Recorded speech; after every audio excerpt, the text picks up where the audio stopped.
And then she literally just yeets herself. She's just like, fuck it. She just T-poses and yeets herself into a glass table, chat. And she's got like just shards of glass sticking out of her. She's like, oh, Jesus God. Fucking Sidney's just sitting on the ground.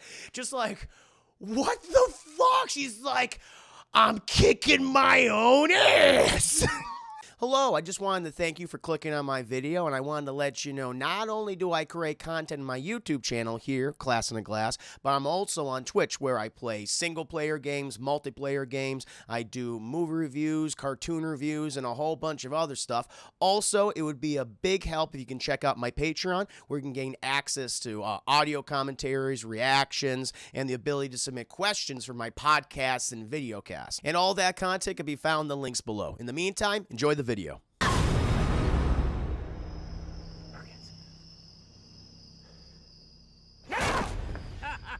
You should have seen the look on your face. Guys, we're going to go ahead and get into my review tonight for Scream 4, a film I have never seen until very, very recently. I don't know why. I just never saw it. Maybe it was because I was just so put off by Scream 3, and maybe just because the reaction around Scream 4 when it was initially released was kind of so tepid. But I guess like in recent years, it's been reanalyzed and it's been reappreciated. And a lot of people have a lot of positive things to say about it, and I do too. But chat, before I go ahead and start getting into the nitty-gritty details of this movie, I need to ask you a very important question. That question being, how many of you have seen Scream 4? The 2011 film directed by Wes Craven, chat, written by Kevin Williamson, returning of many of the franchise's most notable actors. Yeah, good to see you. Hope you're doing well. Greetings to you, too. Slayer, Scream 2 was terrible, but Part 4 was way better. Because, yep, in the theater, Scream was my jam by then. I wasn't going to miss the newest one. Kareem says, not me. DJ Arxley, haven't seen this, only saw the first. The first two were great. I would recommend watching the fourth one. Hamlenberger, I have not. Sorry. Stizzy Man, what's good, Chris? Good to see you, Stizzy Man. I hope you're having a very nice Wednesday evening. Talking about Scream 4 right now. Getting nitty-gritty details of it. Ask people their opinions on the movie. Lubaz, I saw, but not when it came out. Oh, I've heard, yes, like a lot, but still like 1 and 2 more. Literally, I've seen this movie as much as I saw all the films. All the other films. Horrible 1, yes, the last Craven film. That's right. Exactly. It's 10 years old. It's 10 years old. Came out in 2011. I'm going to be over 10 years old very soon. Loaded Gun. No, again, Loaded Gun, a pleasure to have you here. Hope you're doing well. See, man, I've seen this movie the most out of all of them. So maybe I'm not sure if I've seen this. I'll let you know. I'll go over. I'm gonna do that my scene by scene breakdown. You'll find out. I'll go into exaggerated detail, but you'll be able to like part the exaggeration. Like, oh, okay, I see what Chris is talking about. You got it. Now, Sally, I'm back, but I doubt anyone remembers me. Nana, I do not, but it's a pleasure to have you back. You know, nothing wrong with that. Welcome. Going to be doing a movie review right now talking about Scream 4. So we seem to have had a lot of people who have seen this movie and like it. Certainly like it a lot more than 3. Maybe not as much as 1 and 2, but definitely do like it. And a couple people have not. So okay, that's a good diverse group chat. Well, as I said before, I have never seen Scream 4 up until recently in the last few days. I of course, I had Scream 1. I have seen Scream 1 and 2, and I watched those, you know, many, many times over because I just like those movies a lot. It's a great duology, if you will. And I never really liked Scream 3. And I think I only watched that maybe one other time, and then most recently again. And I was like, oh, yeah, I remember why I didn't like it. I didn't like the twist. It just felt muddled. I felt they leaned too much in the comedy. You know, and again, I don't even blame Wes Craven or anyone else like involved in the creative side of that film, just because it was such a mess at the time. That was not the movie that they wanted to make. It became something else, and it is what it is. However, I guess, you know, within that 10 years, they took their time to think, okay, what can we do? What can we analyze? And one of the great things about this movie is that it's, you know, again, much like the original films, it's a meta-slasher film, and where that was examining the tropes made famous by such films as Halloween and Nightmare on Elm Street throughout the 70s and 80s, chap. But this one is a meta-slasher film that analyzes and dissects the age of horror reboots and remakes. Which I think is great because during this time period, especially during the 2000s up until like the 20-teens, we constantly saw all of these horror remakes, you know, the Texas Chainsaw Massacre, Halloween, Nightmare on Elm Street, Friday the 13th. They were just regurgitating them. They're all, you know, for the most part, uninspired. There's some exceptions, of course, to the rule. no doubt about that. A few which ones were like, oh, they're pretty good. I remember like the first of the Texas Chainsaw Massacre reboots. I was like, I actually liked it. The one of Eli Ermey, I think that was pretty good. But other than that, pretty bad. And I like that this movie dissects those and makes fun of it and redoes certain scenes from the original movie in a unique way, with a twist, if you will. And what this film has over Scream 3, one of the big issues I have with Scream 3 is like I hated all the fucking characters, because a lot of the new, other than the legacy characters that we had, like of course Sidney and Dewey and Gale, those people coming back. Like for the most part in Scream 3, they had all these new characters who were just the cliche Hollywood people who are so vapid and just, I mean, I get it that the whole movie's a critique on Hollywood culture, I understand, but I just didn't like being around. I was like, I just fucking hate anyone. I don't know anyone's names. I don't get it. But with this film, I feel like they spent a lot more time working on these characters. Like, I like the new cast. I like Emma Roberts coming there as Jill, Sidney's cousin. Or as I like to call her, Sid Jr., because she pretty much is Sid Jr. I also really like when they bring in one of the Culkin brothers. I'm going to call him, it's not Kieran Culkin. Is it Kieran Culkin? There's like 15 Culkin brothers, chat, so it's hard for me to keep them. Rory, this is Rory Culkin. Jesus Christ, there's too many Culkins out there. Fucking Kevin McAllister, chat. Kevin McAllister's in this movie, and I think he does really well. It's Rory Culkin.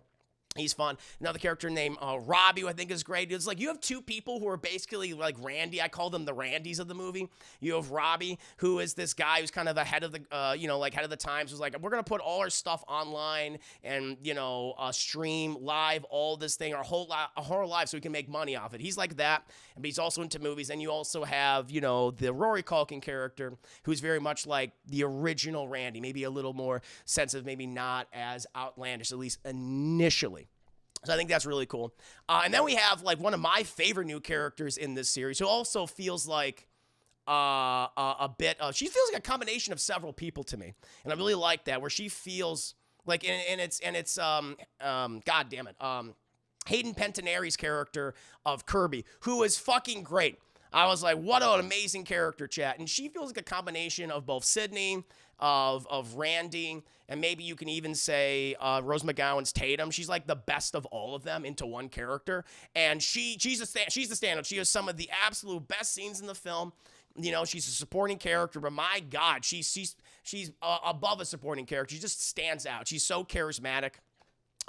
She's intelligent, she's sexy, she knows her movie films, Chad. There's just something about her performance. I'm like, wow, I really like this character.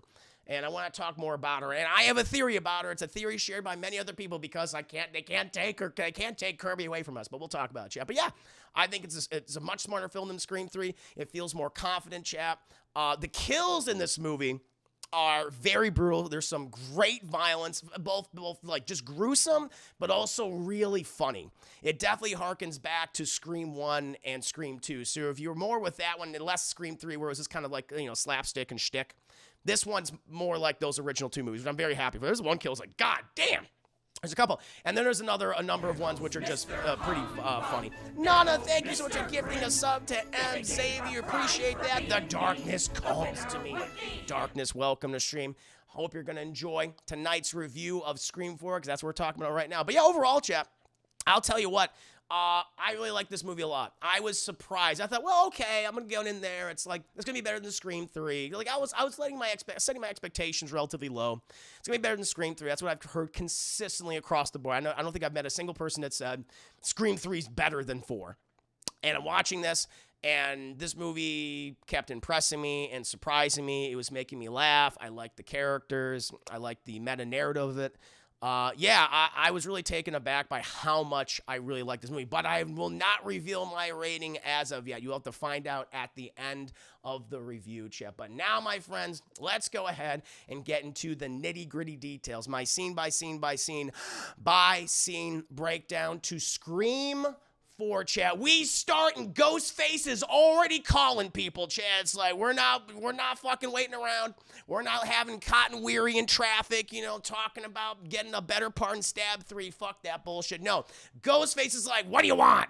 Who is this? He doesn't give a shit. We are introduced to a new character named Sherry, chat, and she's like, who is this? He's like, what's your name? And she's like, you have the wrong number. And she hangs up on him. He's like, she's this girl. This girl, Sherry's hanging up on Ghostface already. He's like, I don't have any time for your bullshit. New generation, new rules. Click. He's like, what? And then she goes over to her friend Trudy, chat, who is on the social media, on the Facebook. And Sherry's like, what are you doing? She's like, oh, I'm just texting with this stalker. And she's like, why are you texting with a stalker? Because, well, he's kind of cute and he's sexy. I mean, he's saying these nice things, but then sometimes he'll say that, like, he'll kill me and stuff. And she's like, no, you shouldn't engage with that kind of person. But she's like, look at this guy. And we see, she shows the picture. And she's like, that is Channing Tatum. She's like, what? No, it's not. I mean, wait, is it? It's like, yes, that's back during his Abercrombie days. All right, you're getting catfish, girl. She's like, oh, man. I'm going to still text him. It's like, okay, you are just not long for this world, honey. My God. But then Sherry, she gets a call on the phone again, and she's like, what? Who is this? And he's like, if you hang up on me again, I will slit your throat until I hit your bone. And she's like, whoa. And then Trudy's like, who's calling you? And he's like, it's for you. And she picks it up, and he's like, and she's like, who is this? And I'm like, I'm the last person you'll see alive before I gut you, Trudy. She's like, oh, jeez, and she hangs up. And she's like, what? Why'd you give that to me? She's like, I don't know. I thought it would be funny. It's like, that's not funny. That guy was saying really creepy, scary things. And she's like, okay, well, don't worry. I'll block the number. But, she starts getting a text message. Trudy starts getting a text message from the stalker boyfriend. And Sherry's like, why are you so scared? What's going on? She's like, it's the stalker boyfriend. He told me not to hang up on him like that. This Channing Tatum is Ghostface. It's Channing Tatum, chat. Channing Tatum is Ghostface. And he's telling these two not to hang up on him again. And, they're both kind of, Sherry's like, give me a break. But Trudy's like, I'm kind of freaked out by this. This is really weird. And she's like, Sherry's like, okay, what is he saying now? What's he typing to you now? He says that he's at the front door. And they're like, no. He's like, he wants us to open the front door. No. But they go to the front door anyway. And they hear someone knocking. They hear someone, ba-ba-ba-ba-ba-ba. And the Trudy's like, don't fucking open it. And Sherry's like, I'm going to open the door. It's like, no, don't. She's like, we can take him, okay? We're tough ladies. We can take them together. And she's like, all right. Opens the door. No one there. And it was like, what the? And she steps outside. It's like, there's no one here. And then Trudy looks at her phone, and he's like, oh, never mind. He said that he's standing right next to us. And they're like, huh? And then boom, fucking Ghostface comes out of nowhere, chat, and starts stabbing Trudy in the boob. Now, as it's been established previously, chat, if you are stabbed in the boob, you die instantly. And so we see Trudy, and then insta death. She's down on the ground, phone, chatting. Why? Channing Tatum just stabbing her.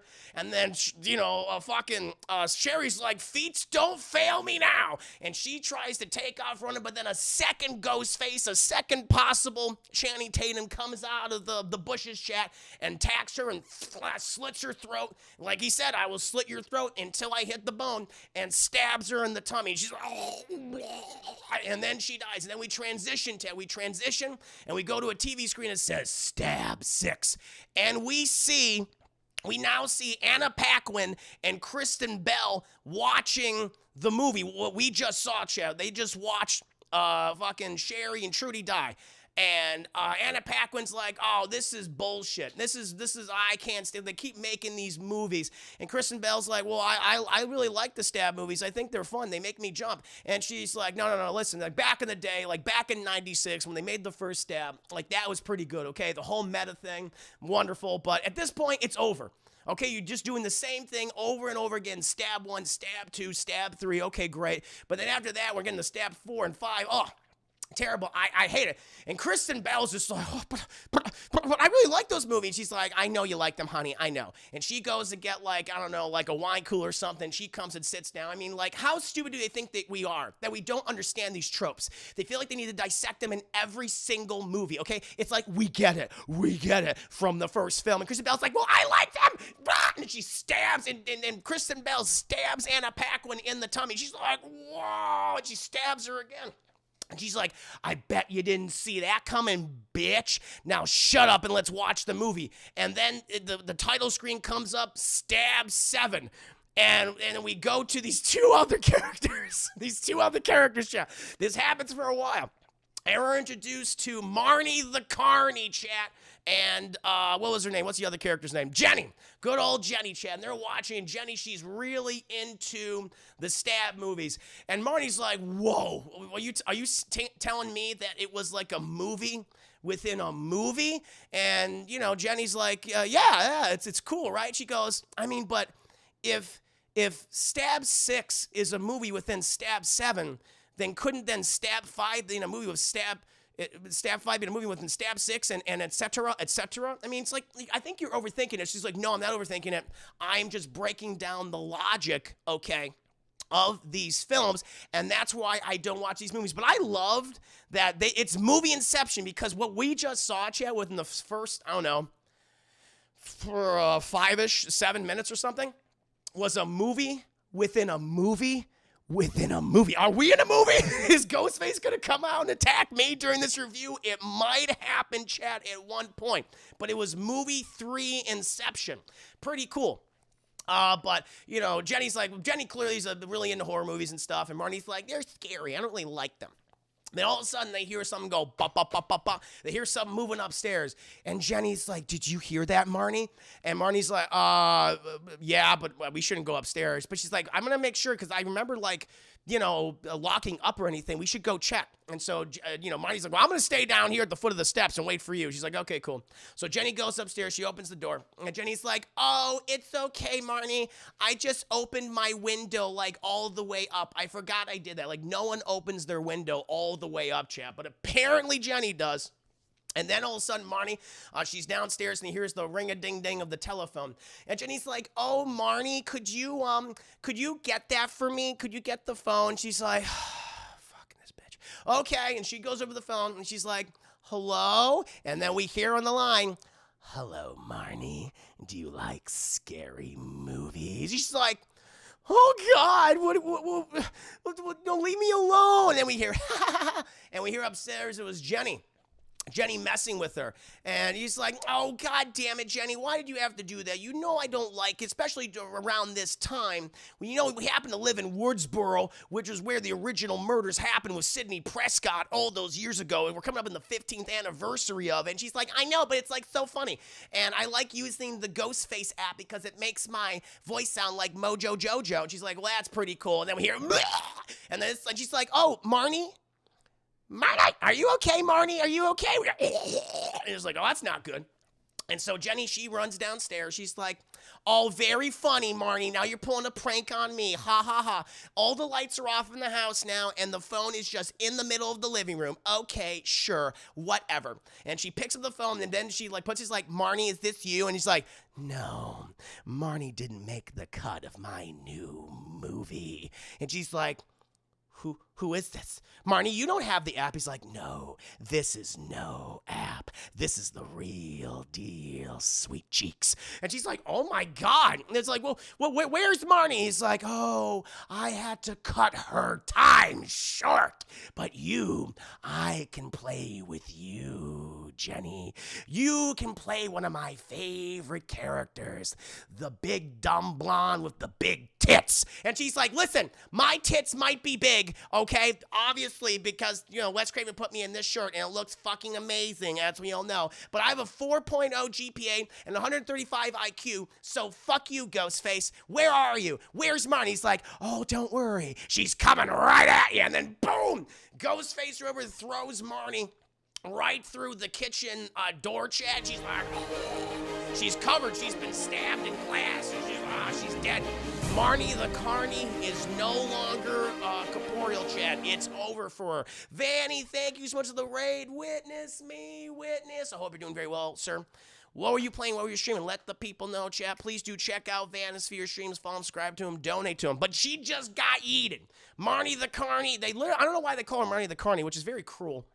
Especially the characters I like later in the movie, they call her that. But she gets yeeted through the fucking window, chat. And then who starts running after fucking, Jenny? Ghostface goes like, come here, bitch. And she's like, oh, Jesus. And so she starts running, chat. She starts running up the stairs. She's dodging, though. She's doing a good job dodging things, but she gets up there. She can move, chat. She can move. She's got, she's got some fucking guns.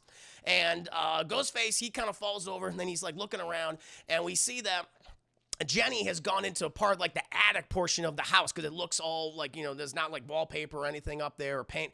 And she's like holding the doorknob. She's like, okay, maybe he's gone. She opens it up and he's like, there, and he starts stabbing. He's like, oh. And so she starts running in the attic, chat. But then there's like a big fucking house, big attic. And she's going back and forth, back and forth.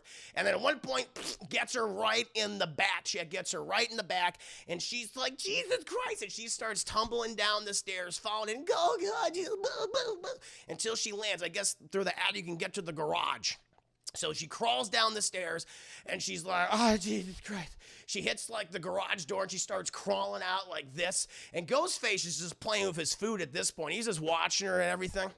And she like makes it halfway out of the garage and he presses the garage door and the garage door just comes right down on her back chain and crushes her spine and paralyzes her. And she's like, oh, and she's stuck. She's like, I'm like Winnie the Pooh. I'm stuck. And then he hits the garage door again.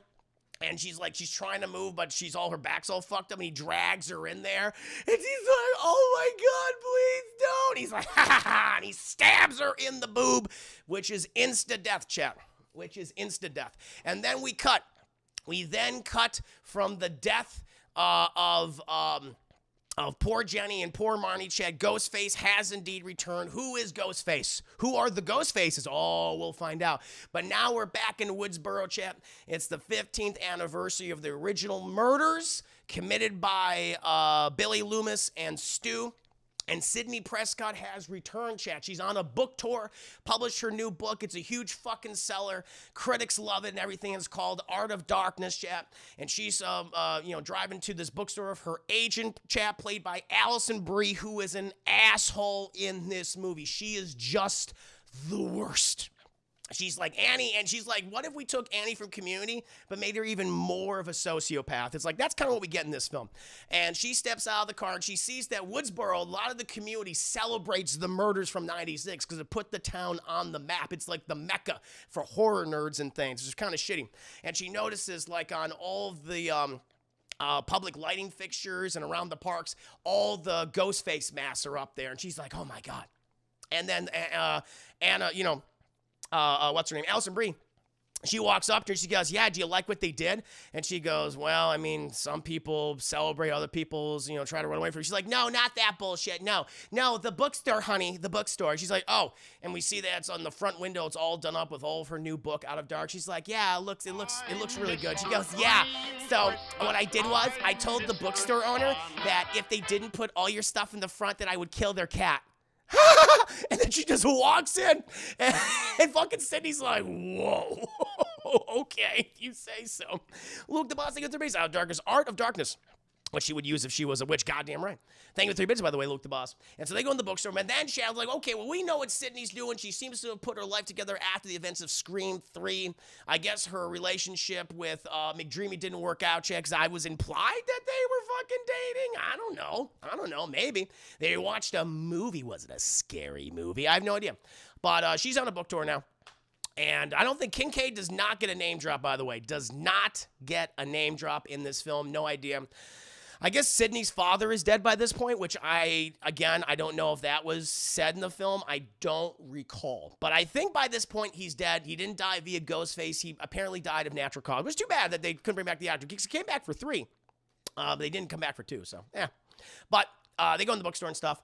Eventually, we were like, okay, well, what happened to the other characters, chat? Oh, let me tell you. We then transition to the Dewey Riley residence, chat, where he gets a wake-up call. It's time for the Dooster. And he was now the sheriff. He's the sheriff of Westboro, chat. Who would have fucking thought? Or not Westboro. Jeez, I'm thinking Westboro Baptist Church. Woodsboro. Excuse me, Woodsboro. He is now the sheriff of Woodsboro. He gets up, and who is in the bed with him, chat? Gail Weathers, or now Gail Riley. They have been married for 10 years, chat. Well, the relationship has its troubles, of course. You know, she's trying to be a published author and things, but she sleeps in as he gets ready for work. He gets out of the house, going over to his Jeep and things. Then, this car just drives right by him. And he's like, hey, you, 25, okay, 25. And we're introduced to one of the best characters in the movie, chat. Kirby, played again by, I always forget this actress's name. I'm never going to remember it. Played by Hayden Panettiere. I'm never going to get it, chat. But... you know, he's at his car, and we see this car drive by. We're introduced to Kirby, chat. She's like, oh, shit, sorry, Sheriff. And she is great. She's amazing, chat. And she's driving. She's got to pick up her friend, Jill, chat, or as I like to call her, Sidney Jr., because she is the cousin of Sidney, chat. She pulls up. And she's like, hey, how you doing, Jill? She's like, oh, how you doing, Kirby? And like Kirby's like, listen, don't be mad when you get inside the car. And she's like, why? Your boyfriend Trevor called me. And she's like, why was he calling you? Oh my God, like that asshole. He's a piece of shit. I was blocking his calls, and that's why he kept calling me. I gotta, keep you separating things. And then they get their other friend coming in there named Olivia. Olivia is there. She gets in the car. She's like, oh my God, did Trevor call you last night too? That's so weird. Like, I got like a call from him asking about you. And then this creepy guy pretending to be Ghostface was calling me, asking me like, what's my favorite scary movie? And Jill's like, oh, I'm sorry guys about this whole thing that's just blowing up right now. And they continue driving. And eventually, Jill, she gets a little ring-a-ding-ding on her phone. But actually before that, when they're just talking to each other, they're asking her like, oh, so you know who has come back to town. How do you feel about that? The angel of death, the Grim Reaper herself. And she's like, well, I don't really know much about Sidney Prescott. Okay, I know she's my cousin, but we've hardly ever interacted. I just know of her more than anything, just like, and even anything like about her. And they go, all right, well, you be sure to stay away from her. Everyone that she's ever been with has died, which technically is true. Which is technically true. I know. Hayden Panettiere is a Texas girl. I gotta respect the name. I don't know why. Cheerleader. I know her work, but I always forget how to say Hayden Panettiere. I'll remember it now, chap. My apologies to her, because she's great as Kirby. But they're talking about that, and they're all scared of Sidney Prescott, because they do bring up the fact that if you know her, or if you're related to Sidney, or if you are her friend, you do die. And I'm like, that's a good point. She is kind of like the Grim Reaper, like the specter of death, if you will. But then Jill, she gets a big old ring-a-ding-ding on her cell phone.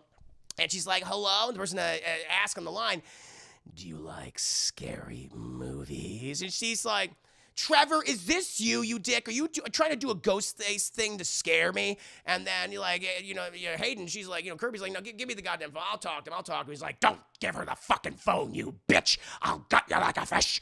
Ooh, just like those girls last night. And they're like, oh my God, and they're scared and everything. As they keep going, they turn off the phone. But then, Kirby almost gets hit by a car, and the person's like, you fucking asshole. And everyone's like, oh. Kirby's like, guys, I'm so sorry. Jill's like, you ran a red light. She's like, I'm sorry, okay? I didn't know. And we cut from all of them.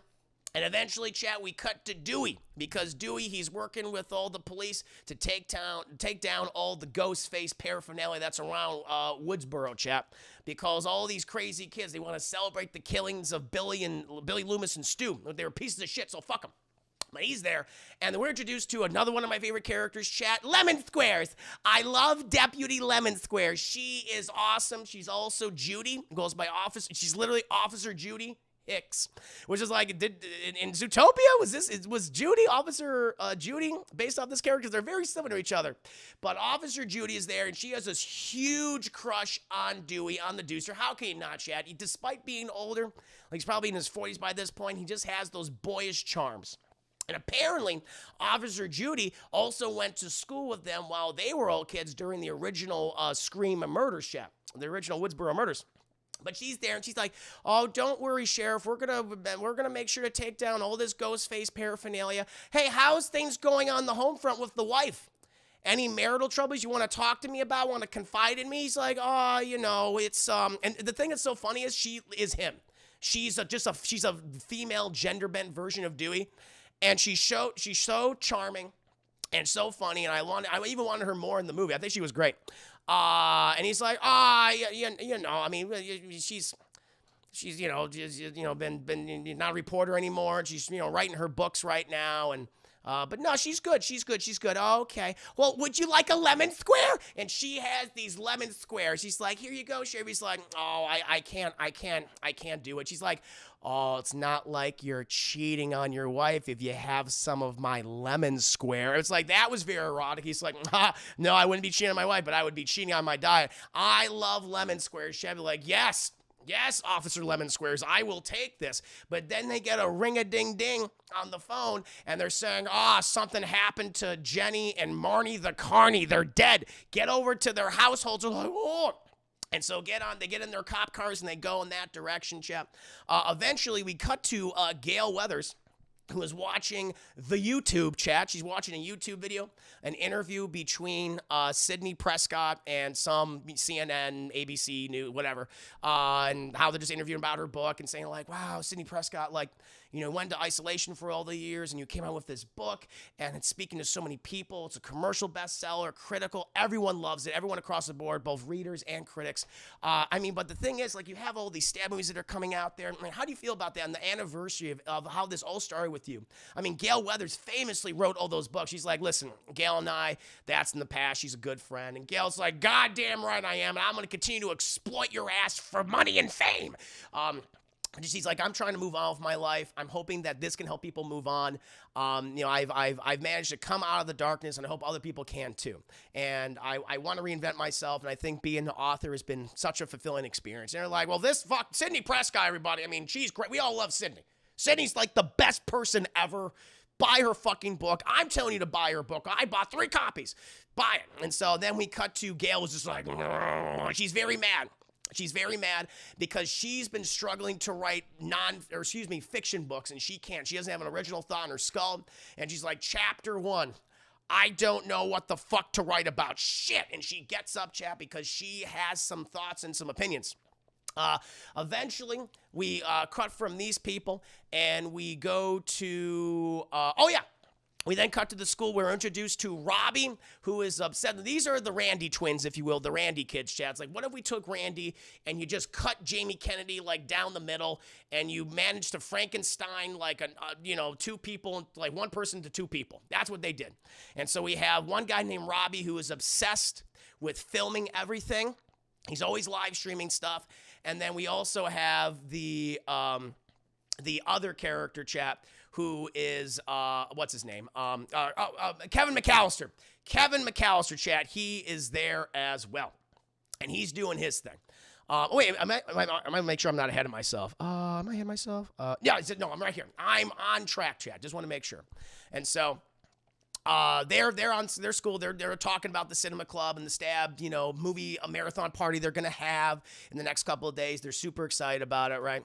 And then who do they come across? They come across the trio, Chad, of Kirby, of Jill, also known as Sid Jr., and Olivia. And Robbie opens up with, "Hello, Olivia. Don't look at my tits. Manson, whatever the hell her name is. What's your favorite scary movie?" And she's like, "I have nothing to say to you." It's like, "What about you, Jill?" She's like, "I'm really uncomfortable about this."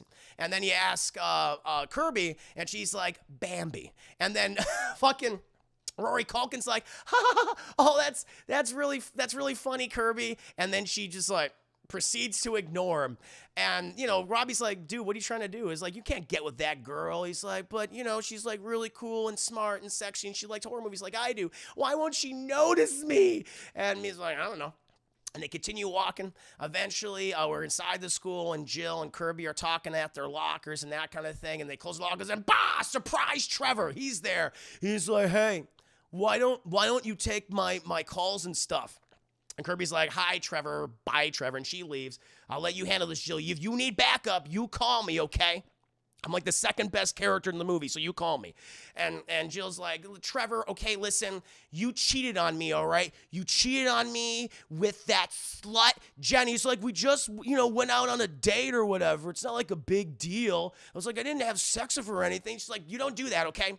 You do not burn me that way. No one treats a woman like that, and you certainly do not treat Jill Prescott that way. And she walks away. It's like, whatever, but I heard like you got a threatening message or a call or something. I'm sorry about that. I'm here to protect you. I can be your rock. She's like, no. And she walks away. And then we cut to Robbie is like, ooh, looks like Trevor, the Trevster, just got denied. What's your favorite scary movie, big guy? He's like, let me show you. Rawr. He literally goes, rawr. He goes, whoa. Freaks Robbie out. He continues walking, Chap. Eventually, we cut back to Sidney. Oh no, we cut to Gail, who is walking to the bookstore where Sidney is doing her signing thing and talking about it with like a nice big crowd of people. And she's saying, "Listen, I just want to appreciate you guys for coming here. This book means a lot to me. I'm so glad you all responded to it. So yeah, I've been a pleasure to talk with you in just a bit." And Allison Bree's like, "Well, we'll do that. We'll do that in a bit. We'll keep talking to minimum. Buy as many books as you possibly can. I know you ladies want to buy some books. I can tell you want to buy some books." But then Sidney, she spots Gail and she walks over there. She's like, "Oh, hi, Gail. How you doing?" And Gail's like, "Well, congratulations on the book. I'm so proud of you, Sidney." And I haven't read a copy of it. I haven't read it yet, but I will. She's like, "Well, you feel free to keep. I'll give you a free copy right now." She's like, "Haha, that's great. Thank you, Luke the Buster 4 Base." Well, it's 2011. Lots of people were using RAR. That's an emo joke. Oh, is it? Fair enough. Thank you for the 4 Base though. But all of a sudden, she then sees Dewey coming into the bookstore right behind Gail. She's like, "Oh my God, Dewey!" Because everyone loves Dewey. She has like a big teddy bear, and she gives him a big old hug. He's like, "Hey, Sidney," and she's like, "What are you doing here? I didn't know you would come for the book signing. I was gonna get in contact with you guys afterwards." He's like, "Well, it's happening again." She's like, "What do you mean it's happening again?" It's like for a fourth time, Sidney. We also traced a phone to this area. A phone that a killer used last night to cut up these 2 teenagers. And wee woo. All these cop cars show up and everyone gets there. All the people are like, "Oh God, what's going on?" And Dewey's like, "Please, everyone, remain calm.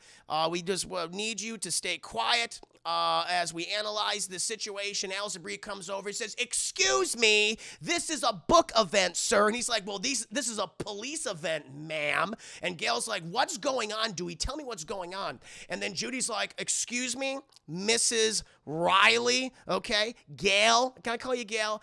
This is a police matter." And she's like, "Get your hand off my tit, Judy, lemon squares." And she's like, "All right." And then Sidney's like, "What's going on?" And he's like, "Listen, so we're just tracing this phone right now. We're gonna see if we can activate it and see if it belongs to anyone here." And so they activate it. Like, "Sheriff, we hear her coming from this car outside." And so they go outside, chat, into this one car, and it's running in this trunk. And Sidney's like, "Dewey, wait." And he's like, "Sidney, stay back." And he's like, "No, this is my car. This is my rental car." And they're like, "Oh." And so she gives the keys to Dewey. He opens it up. And we see all these pictures. We see all these pictures of Sidney covered in teenage girl blood, chap. But like not, it's when they stab poor Marnie the Carney and poor Jenny, whatever her name was. They killed her, and they're like, "Damn!" We have Anthony Anderson. He's there, and he's like, "Damn," because that's what he says a lot, and everyone's freaking out. And there's like, "All right, this is a crime scene now. It's a crime scene. I'm sorry, Sidney. We're gonna have to take you in the station for questioning."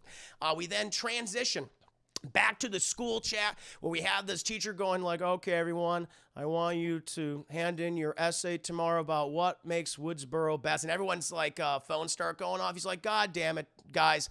If it has an on or off switch, make sure it's off when it's in my class." And then Kirby's like, "Holy shit, Marnie and Jenny were murdered last night." And they're like, even the teacher's like, "What?" And then Robbie's like, "What's everyone's favorite scary movie?" And they're like, "Shut up, Robbie, you asshole." And they all look outside. All the paramedics and all the police cars are going wee woo, wee woo. It's crazy. It's chaos, chaps, chaos. Eventually, we cut back to the police station where Gail is helping herself to a lemon square. And I will say, Chad, Judy's lemon squares look delicious. I'd be like, fuck yeah. But she gets like a little piece. She's like, I'm not going to eat like a full lemon square. I'm going to have a little piece because I have to maintain my figure. And she walks in there. And Anthony Anderson's like, damn, hello. What does he call her? Mrs. What was he saying? Madam Prez. I think he calls her like Madam Prez. She's like, you know what you like, Anthony. You know what you like. She's doing her strut. Anthony Anderson's looking at her ass. And then she's trying to go into Dewey's office, the sheriff's office, but Judy's blocking her. It's like, I'm sorry, Gail, but currently Sheriff Dewey is having a meeting with Sidney Prescott, so you can't come in here. And she's like, listen, I know that you're trying to do this whole impression of my husband right now, but I've worked on this thing for, like, I've done this before. 3 times, okay? And so I'm gonna go in there. She's like, no, it's a police matter. And then she's like, starts to like fight with Judy. Like, no, they start fighting. It's like Judy v. Gail. Which one do you want to win, chat?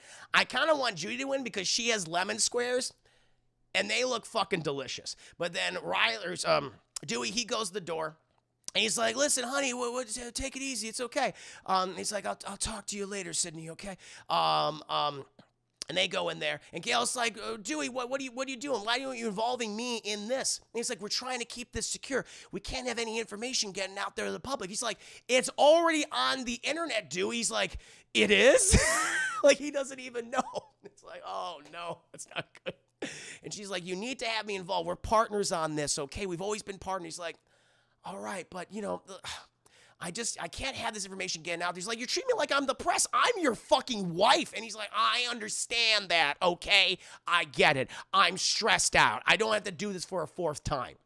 But as he's leaving, Gail, she steps out. She's like, will you give me any information, okay? I can help you with this doing. And she steps up to Judy. She's like, Judy, your lemon squares taste like ass. And she walks away, which I'm like, that was the most savage insult in the movie, chat. Even Ghostface is like, God damn. And even Dewey's like, she didn't mean that. Your lemon squares are delicious, which is true. They look great. Cold-blooded. But then Judy's like, Sheriff, just want to let you know that we also have some other people that have come in here. We also have Jill Roberts, or whatever the hell her name is, Jill Prescott. She's come in because she got threatening calls from allegedly a person pretending to be Ghostface, and also another girl named Olivia. And he's like, oh my God, Jill, that's Sidney's cousin. And so Dewey tells Sidney that her cousin got threatened. And so they go into the room where we meet the 3 characters, Shell. We have Olivia, we have Jill, and we have Kirby. And Dewey's like, okay, well, I don't want to freak anybody out, but we just learned that 2 people have indeed died. Jenny and Marnie the Carney, as she was popularly known as. Thank you so much. Luke goes to the 4 Bs. Dewey, yeah, they taste like ass, but I love ass. He might love ass. He might like the taste of it, chap. Good for him. And to each their own, It's his palate. I'm not going to mock him for his palate. So you got a call. So Sidney's like, listen, I've also had experience with this kind of thing. So the fact that they called you means just make sure that you're safe. You could clearly placing importance on you right now. And Kirby's like, excuse me, hi, my name is Kirby. I'm going to steal this movie from everyone here. Why didn't the killer call me? I mean, look at me. And they're like, we're not sure. She's like, does that mean that like I could be a victim since he didn't call me because I'm not as important? And Dewey's like, probably. I mean, I don't know. And she's like, oh my God, I'm the next one. And I thought that was great, that whole bit. And Jill Livia's like, no, honey, it's okay. She's like, I'm gonna fucking die. It'll be okay. And Sidney's like, well, listen, you gotta watch them, Dewey. And he's like, of course, Sidney, of course. I think I should get out of here. I'm just gonna exacerbate things. I mean, Ghostface clearly always wants to, mess with me and my loved ones. And he's like, well, technically, Sidney, we have to keep you here. The phone and the girl blood and the pictures and all that was found in your vehicle. You could be a material witness. And so rules and regulations, I have to have you here with a police escort right now. And she's like, fuck. She's like, a 24-hour surveillance, chat. And so they all go to Jill's house, where we meet Jill's mom, who is the sister of Sidney Prescott's mom, chat, Maureen Prescott. And Sidney and Dewey, they're talking in the living room while Kirby and Jill's mom and Jill are doing stuff in the kitchen. And Kirby's like, oh my God, like Sidney Prescott is like so sexy. She's like so cute. But I mean, I'm surprised because, you know, I mean, I thought she would like have all these scars and everything, like gnarly looking scars. And then Jill's mom's like, you know, I was the sister of her mom and I have scars. No one ever asks me about my scars. I've gone through shit. And she's like, I'm sorry. I'm sorry. And Jill's like, Mom, she's talking about like actual physical scars when she was stabbed and shit. She's like, oh, all right, well, fine then. Whatever. We then cut to Dewey and Sidney. And, you know, Sidney's just like, Dewey, how are things going right now? How's everything with Gail? And he goes, you know, she's in a small town, married to a small town sheriff. It's been hard for her. It's been hard for her. She's like, are you two okay? And he's like, you know, people, you often say, that things can get worse, but maybe sometimes they can also get better. And he quotes like her book or anything. She's like, oh, he does the thing he did in Scream 2, where he remembers certain pages and lines in books and things. And she's like, oh, thank you, Dewey. He's like, I really like your book, Sidney. You're a very good writer. I'm glad you're doing well. I'm sorry that we have to deal with this thing. But I'm going to promise I'm going to keep you and everyone protected. Don't make that promise, Dewey. Don't make that promise. Please don't. She's like, thanks, Dewey. And he's like, well, back to work. And so he leaves at this point. He leaves. Eventually, everyone's like, well, you know, Kirby and the mom are like making something in the kitchen. And, and Jill, she goes up to her room because she needs to grab something. She goes up there, and then Trevor's there. Surprise, Trevor. He's like, hey, you didn't answer my text and or calls. She's like, Trevor, what are you doing inside my room? He's like, I just want to make sure that you're like okay or whatever. Jeez. And she's like, listen, all right, you need to go, all right? How did you get past the police? He's like, come on. It's the Woodsboro police station. They're not like they're difficult to, you know, circumvent and get around. Like, it's true. They fucking suck. Cokie, good to see you. She wants the Nev Campbell. I mean, Nev Campbell's cute. She's a cutie patootie, as I've said many a times. Although so is Hayden Panettiere in this movie as Kirby. But they're arguing. They're going back and forth. She's like, you need to leave. And then who walks in? Because she's like, I listen to these things. She knocks and she opens the door immediately. And she's like, oh, hello, you. And he's like, oh, sorry, hi. And then, you know, Jill interrupts. He's like, hi, Sidney.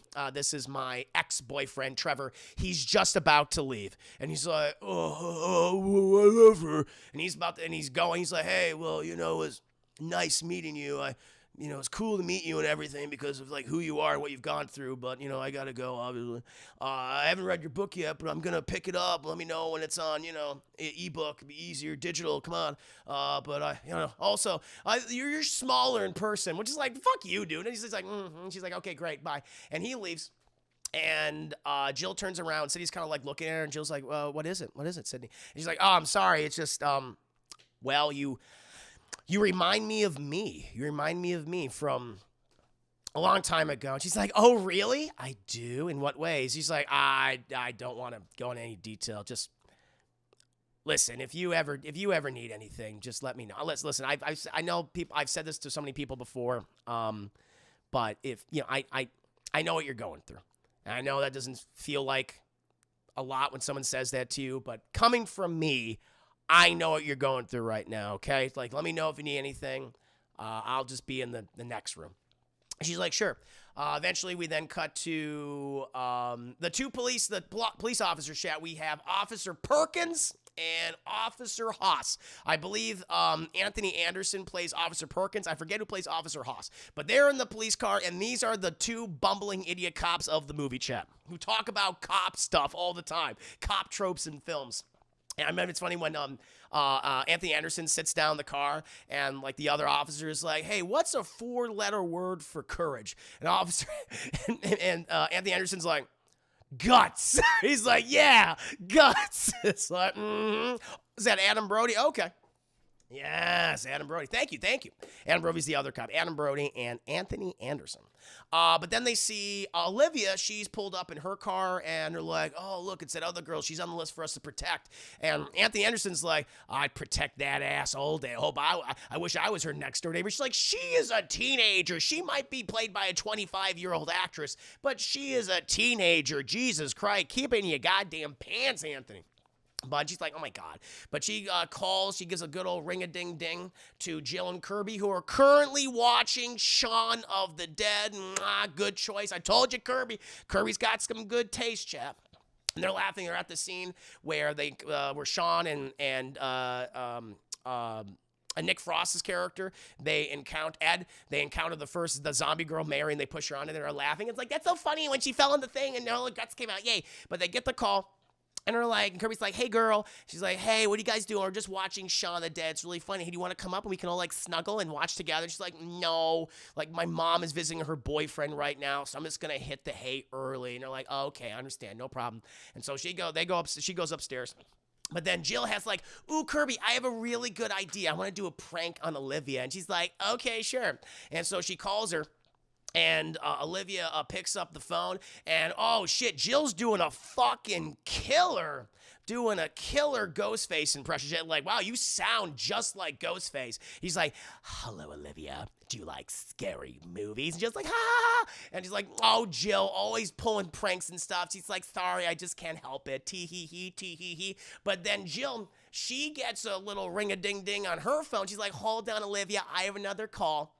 And she picks up, she's like, hello? And he's like, who's this? It's Ghostface, Chad. She's like, who is this? Trevor? Is this you? Is this you, Trevor? He's like, this isn't fucking Trevor, you little bitch. And she's like, whoa, don't call me a bitch. It makes me really sad. And Kirby's like, give me the phone. Give me the phone. I'm going to talk to him. And she's like, he made me really sad. He called me a bitch. And she's like, all right, Trevor, you got to stop doing this. I told you, this isn't fucking Trevor.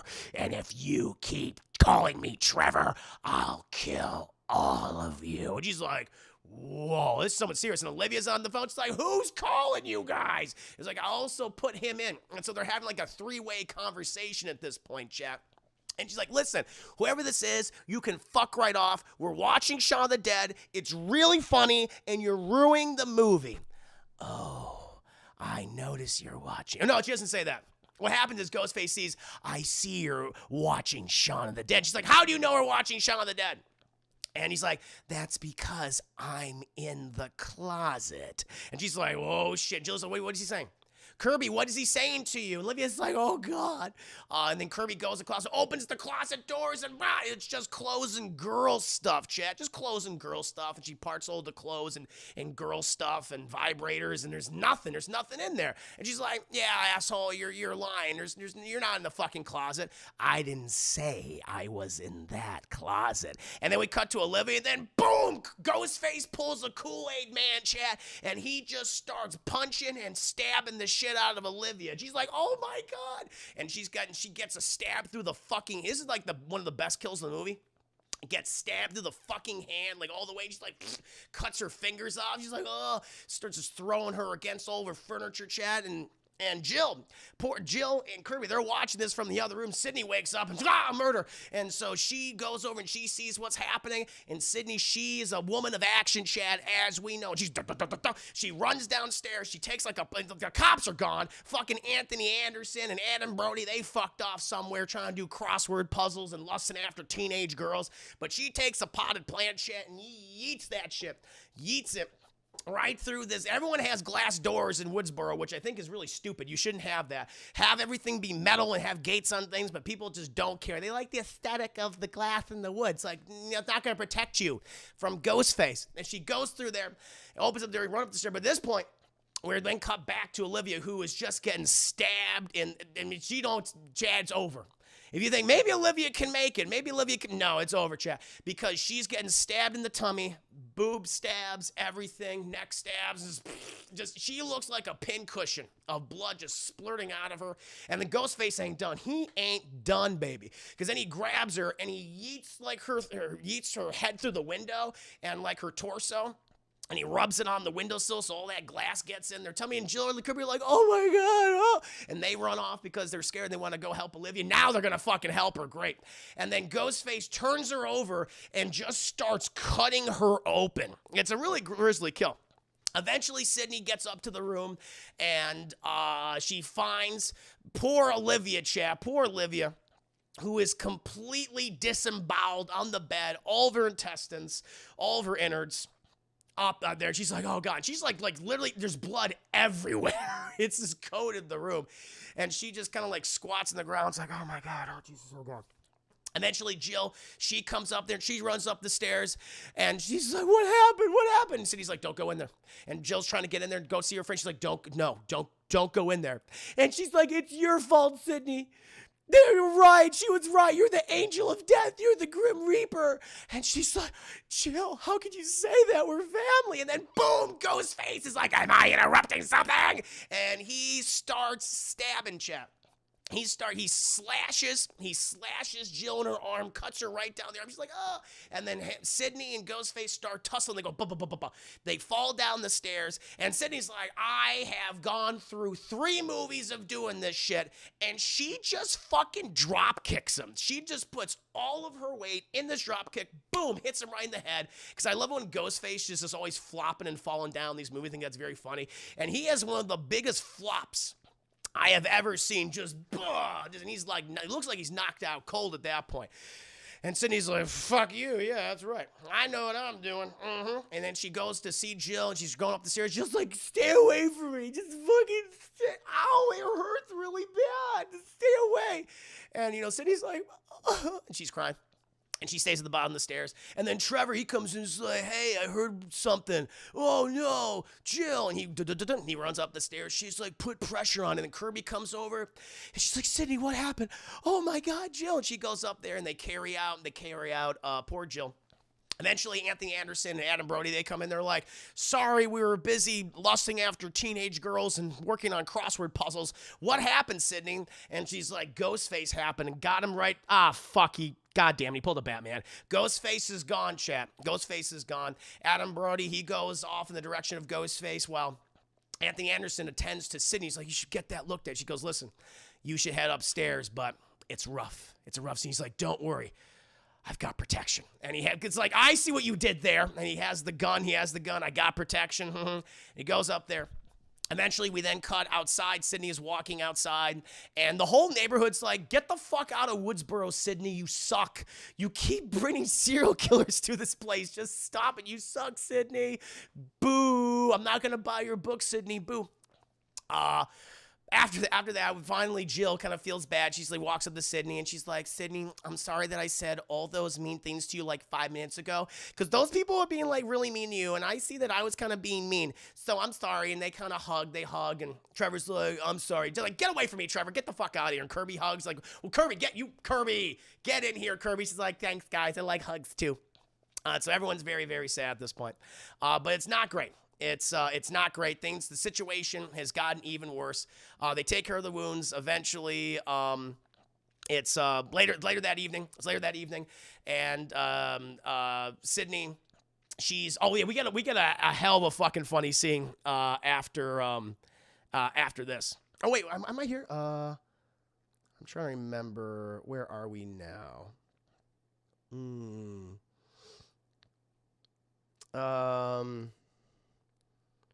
Yes. Oh, yeah, okay, after that point, that's right. I now know where we are, Chad. I know. We now go to the hospital. We go to the hospital, and we have the 2 movie buffs of Robbie and, Rory Culkin. And they're going up there, and Robbie's being kind of a dick. He's saying, Olivia, the woman of my dreams, who I no longer be able to date because she is dead. Woe is she, and woe is me. Rory Culkin's like, dude, that's kind of, like, really shitty of, you to say. He's like, come on, man, who cares? It's the 2010s. No one gives a shit anymore. And he's right. But then Gail Weathers walks over, and she's like, hey, guys, listen, I know you're, like, filming stuff, and I know that you guys seem to have, like, you're in charge of the movie club, right? You're the president of the movie club. And, Robbie's like, well, I'm the vice president of the movie club. It's Rory. He's like, it's cinema club. It's not movie club. And she's like, okay, cool, listen. Well, I used to know a guy. He used to know a lot about movies and how these killers operate. I figure, like, we could team up and figure this out together, okay? Like old times. You're like Randy. You mean like Randy Meeks? She goes, yeah. Was that his name? Was Randy? Randy, yeah. I remember Randy. Yeah. Yeah, do you want to team up? And they're like, well, I don't know. You're like old and shit. She's like, listen, how about this? How about you get a cool celebrity guest to come to your cinema club? How about that? And it's me, Gail Weathers. And you're like, how about you get Sidney Prescott instead of you? Because, she's the star after all. She's the star. And she's like, oh, of course, Sidney Prescott. Yeah. She's like, listen, I mean, Sorry, but I mean, she's, very much the Daniel Radcliffe to your J.K. Rowling. And you're like, well, without the box office and the book sales. She's like, all right, fair enough. I get it. Jesus Christ, my Lord. All right, I'll bring Sidney Prescott. Let's talk about this. Cool.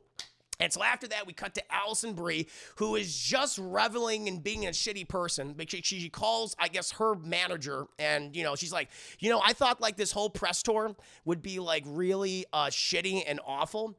But because Woodsboro, it's filled with a bunch of country bumpkins and pores. But thankfully, 2 girls got gutted, and that's great. It's amazing. Thank God for these murders, because now the books are selling even better. And I'm gonna go talk to Sidney in a bit. It's gonna be great. It's gonna be wonderful. Also, I forgot.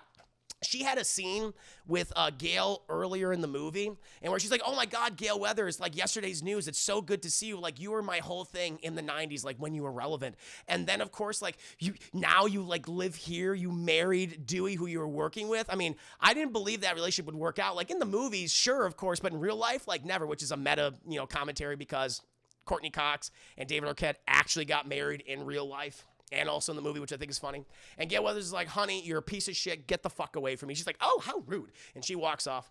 But now she will reveal her rudeness to Sidney.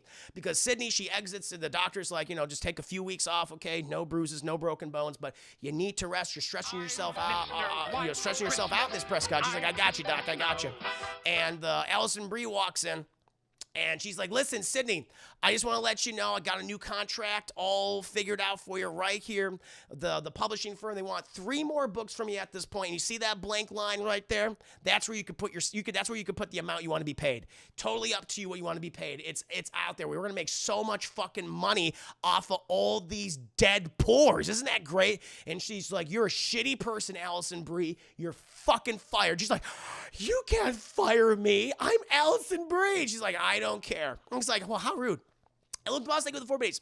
It's weird she says that because they make it seem like Woodsboro is somewhere in the middle of America, but it's supposed to be in California. Yeah, that's right, it is. It's supposed to be in California, which is odd. Small town California, I don't know. But then she's like, she's trying to psych herself back up. She's like, well, she'll call me back. She'll call me back tomorrow. She's just upset. I mean, one of her cousin's poor friend died, so she's like, whatever. So she'll call me back. We'll make a shit ton of money. It'll be great. And so she gets in this elevator, and she's still like psyching herself up, and the elevator starts malfunctioning. She's like, oh, that was weird. That's a bad sign when the elevator malfunctions. Eventually, she gets out in the parking garage, but she's like, where's my car? Where's my car? Where's that? When's the help going to bring me my car? Oh, I gotta walk around like a plebeian. And she uses, I do this all the time when I don't know where I park. I use my little, my Kia feature. She did use the booper. She boops for her car and hears the honking of the horn. She's like, oh, there I am. And she walks over there, Chad. She walks over there. She gets a little call, gets a little ring-a-ding-ding. But before she gets to her car, and she's like, hello, this is Allison Brie. And he's like, oh, hello, Allison. So good to hear from you. I want to get a little closer to you. She's like, are you fucking Ghostface? Yeah, I'm going to fucking kill you. She's like, well, I'm with Sidney Prescott right now, and she kicked your ass, so you shouldn't mess with me. And then she drops her keys, and the car alarm goes off. She's like, oh, fucking shit. She picks up the thing. She turns it off. He's like, it doesn't sound like you're in a hospital. Sounds like you're in a very empty, lonely parking garage. I can change that, Alice. And she's like, oh, jeez. And so she runs into the car, trying to start it, but she can't start the car. She's like, oh, no. And then, boom, Ghostface drops down the car like goddamn Batman, chat. And she's like, oh, and he's like stabbing at the glass, trying to get her. And she's like calling, like people are like walking by, not walking by, but on the other side of the parking garage or like leaving. She's like, help me, help me. And she gets out of the car and she starts running, but she's got them weak ankles. She's got weak ankles and she's wearing high heels, chat. So she takes a wrong step, foot just completely breaks down. I imagine, ladies, if you have high heels, like I cannot imagine wearing high heels. That is a difficult task, chat, as we all know. And her foot just goes completely. She's like, oh, and then the other one goes. And so she's walking on just meat and bones at this point, waddling to the door. Ghostface is like, this is too easy. And he just grabs her and he goes, and he's like, how's that for a deadline? He just stabs her right in the tummy. And it looks like, oh, that was like a Not that big a deal of a kill. Just stabbed her in her tummy and she's going to bleed out. I'm like, all right, fair enough. Kaz Faye, Hard Hands, Kaz Faye, moderator extraordinaire. I hope you're doing well. Currently in the middle of my review for Scream 4, Allison Brie was walking on meat stumps and she just got stabbed by Ghostface in the tummy. But it was like, oh, it's kind of an innocent kill. And then we cut to Dewey, who was outside the hospital, and he's like, okay, everybody, so I know that you're probably, really stressed out about the situation, but we have everything under control. Everyone's like, is that Allison Brie? And we see Allison Brie being yeeted off of the parking garage, falling like, 10 stories. It just hits this news van chat and just explodes on top of it. It's like if you took a hot water balloon chat, had that, threw it on some cement, and there it is. Allison Brie covering everybody, chat. And Dewey doing his due diligence. He gets up there and he's like, yeah, she's dead. It's like, yeah, we know. You didn't have to tell us. We know. We fucking know. Also, I think we cut back to the house at one point, and they're putting Jill to bed. Jill's going to bed, and Sidney's leaving. And then all of a sudden, surprise lemon squares. Hi, it's Judy. It's Officer Judy. It's Judy. Officer Judy is just standing there in the dark hallway like this. I know who you are, Sidney. And she's like, oh, Jesus Christ, lemon squares. How you doing? I mean, Officer Hicks, Hops, whatever the hell your name is. And she's like, yeah, I just want to let you know that Dewey and I were on the case. We're going to make sure to protect you and your cousin, all your friends and family. It's what we're here for. I used to know you. We used to go to the same school. She goes, oh, yeah. We had the same homeroom and English class and history class and math class. We were in actually all the classes together, but you didn't really notice me. I was in the background. We also did Peter Pan. I was a Lost Boy, and you were Tiger Lily. She's like, okay, I'm sorry. I'm happy to have you here. She's like, yeah, lemon squares, and she leaves. She leaves, Chad. Nobody ever really dies. That's true. That's true, Chad. We've learned that. We know that. And so after that, it's the next day. And everyone then goes to Cinema Club, yay! And we get the new Randys explain the new rules. And they basically say, this is a remake. This is a reboot. Okay, it's what all these new horror films are doing nowadays. They're taking old properties, putting in modern-day mumbo-jumbo, modern-day jargon. And they're just sending them now. Most of them aren't successful. They do have a couple of exceptions, and the rules are out the window. It's totally new things. It's a scream make, if you will, and the copyright pending. All right. And at this point, they're like, okay, so how do we track down this killer? Well, clearly the killer is trying to follow the original films. And as we follow the original films, then we'll be able to track down the killer. And, it's like, what do we know? What happens at the end of the original Stab movie, okay? And Sydney's like, it ends with a big party. She's like, it's right, a big party. Is there a big party happening in Woodsboro right now? And, the two Randys are like, well, we have the Stab movie marathon. It's a part of Cinema Club, as we all know. I mean, that's coming up. And Gail's like, oh shit, well let's just go there. We'll stake it out, make sure that we can stop the next Ghostface. And they're like, well, we don't really want to. I mean, that's kind of like a need to know basis. That's for Cinema Club members only. Like, are you fucking serious? There's a fucking serial killer out there. He just killed Olivia and fucking Marnie the Carney and Jenny. Like, this needs to be taken care of. It's like, I'm sorry, this is on a needs to know basis. We can't give this out there, okay? We can't have you and your old adulting affect our fun, Courtney Cox. And they're like, hey, how about that Q&A right now? You want to do that Q&A? And they're like, fuck you. And they leave. Also, their whole thing, they also explained how the killer is obsessed with broadcasting, of literally making a movie about a movie. And so he's going to film all of the kills and upload it online for everyone to see. So it's trending. So it's on Twitter. So it's on Facebook. So it's on all the social media platforms, chat. That's what it is. That's what this whole movie is a critique of. It's like, okay, cool. But they're all pissed off, and they leave. They're like, okay, I'm done. Also, the other Randy, Robbie's like, another rule is pretty much anyone can die unless you're gay. If you're gay, you're safe. Which I'm like, I guess that's true. We don't see many gay characters get killed in horror films, chap. Most recently, saw Candyman. We have a gay character in that. Was completely safe. Never even encountered the supernatural shit in that movie. I guess that's true. And they just put that out there. So if you're gay, you're safe. Remember that, Jay. You might have to pull that out in case a killer is trying to stab you or something. But I think we move on from that. We move on from that. And Jill, she's kind of under, like, she's being monitored at her house. Sidney and her have a heart-to-heart. She's like, listen, again, like I told you before, I'm here for you. If you need anything, Jill, just let me know. I know that I should have been there when you were younger, and I wasn't because I was going through all of this shit that you're going through right now. But I just want to let you know I'm here for you, okay? And she's like, wow, Sidney, thank you so much. I just have a question. I mean, how did you deal with, like, all of this, though, when it was going on? Like, all these people looking at you and paying attention to you and loving you and hating you. Like, what was that like? And she's like, you know, I didn't really even think about it at the time because I was just trying to stay alive. If anything, I look inwards. I look at the people that I've grown up with and my friends and the family. The friends and family are still alive because most of them are dead at this point. And I remember them, and I remember what they have done for me and how much I love them. Like, look for the people that you truly love, and you will feel safe. And she's like, wow, cousin Sidney, that's really profound, and I will take that to heart.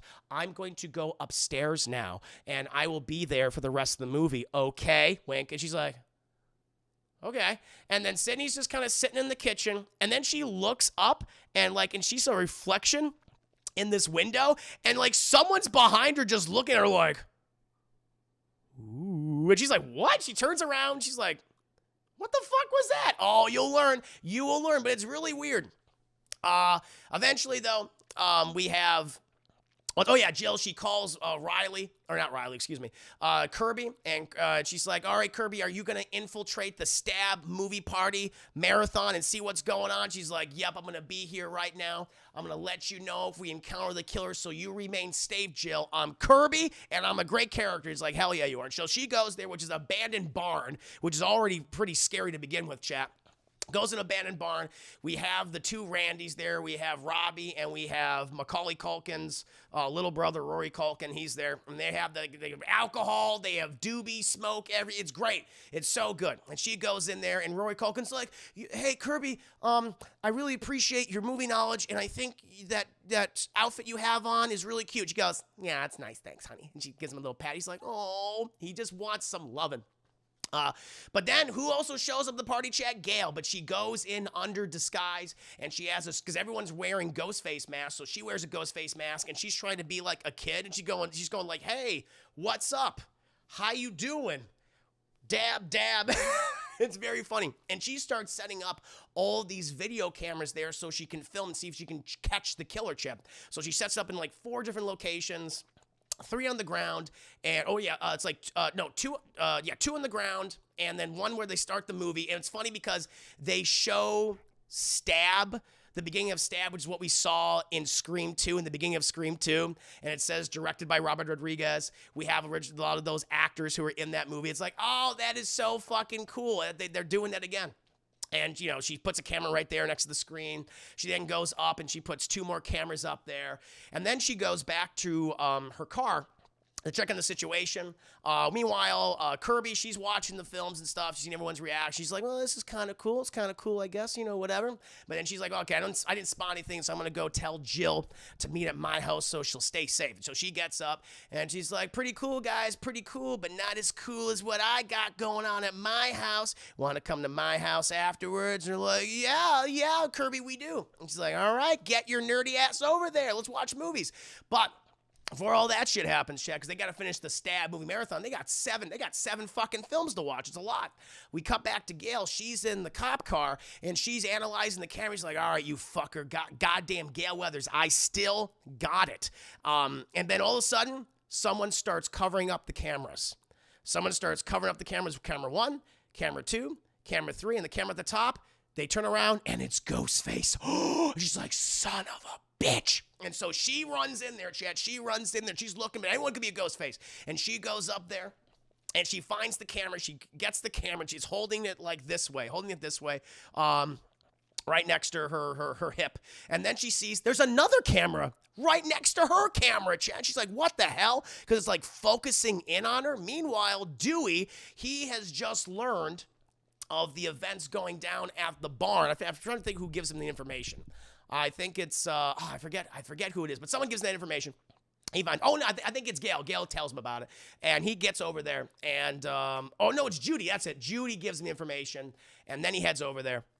And then he gets in the car because he sees her car and he sees her computer open and the screens with the cameras on there. And he sees on the one camera that fucking Gail is holding is Ghostface. He's coming up behind her about to stab her in the butt. And he's like, Gail! And she turns around and she goes, ah, shit. And he stabs her, not in the boob. Because if she was stabbed in the boob, insta-death, as we learn in this series. She's stabbed in the shoulder. She's like, ugh! And she starts fighting and wrestling with Ghostface at this point, but no one notices because everyone's freaking out watching Stab 1, Chad, because it's the best Stab movie, obviously. And then Dewey, he runs in there, and he's like, everyone get the fuck out! Where's my wife? And he just starts shooting, Chad. And Ghostface's like, whoa. And Ghostface yeets himself out of the barn and runs away into the night. Everyone scatters, everyone's panicking. The whole fucking Woodsboro police force arrives on the scene. Like it's just, oh, it's rough. It's just so destructive at this point, Chad. It's horrible, it's horrible. But then, you know, they're like, wow, what, how could this get any worse? We then cut back to Sidney, Chad. We cut back to good old Sidney Prescott. She's at her aunt's house, and she goes outside because she hears these wind chimes going do do do do do do do and shit. And she goes in there, takes them down, puts them on there, and she goes about her, you know, they try to do like little fake out. We then cut to Adam Brody and Anthony Anderson, chat, and they're having a meta conversation about cops and horror movies, and they're saying like, hey, listen, man, I mean, we're kind of like those cops. I mean, if we can't leave. Like, I know we can be going on our patrols one at a time, but if we say that we're going to be right back, then we probably won't be right back. And it might be where maybe if you come back here, I'll have my eyes gouged out, or I have to go find you and I find you dead. And Anthony Anderson's like, I mean, man, don't worry about it. I mean, we'll be fine, okay? We got this. I mean, well, you know, you're right, Anthony. It might be a situation where we're like Bruce Willis, because Bruce Willis, he's a cop, and he always makes out, he's the everyman. We're like Bruce Willis, Anthony, okay? I mean, not you so much because you're a black man, but I'm kind of like a nerdy, emaciated white Bruce Willis, okay? And so if we're like him, I think we can survive this, man. And he's like, fuck yeah, we can. Hell yeah. And I'm with you, Adam. He's like, Anthony, you want to do a bro? You do a bro handshake. Yeah, it's cool. And he's like, all right. Well, Adam's like, listen, I'm going to go do my patrol right now, and I'll be right back. And he's stabbed. He's stabbed in the face, Chad. His eyes are gouged out. And then Anthony's like, Adam, are you okay? And then Ghostface comes up and just stabs him right in the head. Like right here. And he's like, and he's like, he waddles out of the car just like, where are you? Where? He's like all derpy now. He's like, where are you? And he's like, fuck Bruce Willis. And he falls down dead. I love that conversation. I love the last thing he says is, fuck Bruce Willis. And then he dies. Eventually, we cut back to Sidney, and she hears something near where she took down the wind chimes, and she goes over. It's like, surprise, aunt. It's the aunt, Chad. It's her aunt scare. And she's like, I'm sorry, Sidney. I just noticed the wind chimes are put down. He's like, yeah, I took them down because they were broken. The thing was kept hitting. You know, that's what wind chimes do, Sidney. She's like, I know. I know. So they go in there. She's like, listen, I got one more bag in the car. I'll be right back, okay? And she's like, okay, cool. And so she's taking care of all the groceries and stuff at this point. But eventually she gets a little ring-a-ding-ding on the phone. She's like, motherfucker, now is not the time. Chris Anderson's death was changed almost on the day. Originally, he would get stabbed in the chest. But Wes saw a TV special before they shot the scene where a guy was stabbed in the forehead, but managed to walk to the hospital and turn himself in. So made the new kill. It was fucking awesome. I love that kill because I love his ending line. Fuck Bruce Willis. Great fun fact, Mr. Harris. Thank you. But Sidney gets a good old ring-a-ding-ding from Ghostface. He's like, hello, Sidney. And she's like, you son of a bitch. How many times we gotta do this? As many times as I want, Sidney. Have you checked on Jill? Is she there in her room? She's like, shit. shit. She goes up, Jill's gone. She's like, oh, this is bad. She runs downstairs. Aunt's like taking things out of it. She's like, we gotta get out of here. The Ghostface is here. Ghostface is coming. And he tries to get through the back door. They close the back door. He goes around, tries to get in through the front door at that point. And they're like, we got to hold it in. We got to hold it. And the aunt fucking moves. She's got some pep in her step chat. And like Sydney's like, get low so you can brace the door. And she braces the door, does that like against the door. And Sydney smashes into Ghostface. And they close and they lock it. And it's like, hell yeah, aunt, whatever your name is, we did it. And the aunt is suddenly stabbed through the door. No, Chad, there's a mail slot. Gets her right in the back of the neck. And she's like, oh, she's like, oh no, aunt, whatever your name is. Oh no, she's like, tell Jill, I'm sorry. And she dies.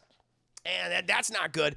Eventually, Officer Judy Hops, or Lemon Squares, she arrives on the scene, and she's like, oh, Sidney, what happened? What happened? Is that your blood? Fucking Anthony Anderson and Adam Brody have been killed in a very comedic way. And she's like, I'm so sorry. Jill's gone, and her mother is dead. And, fucking...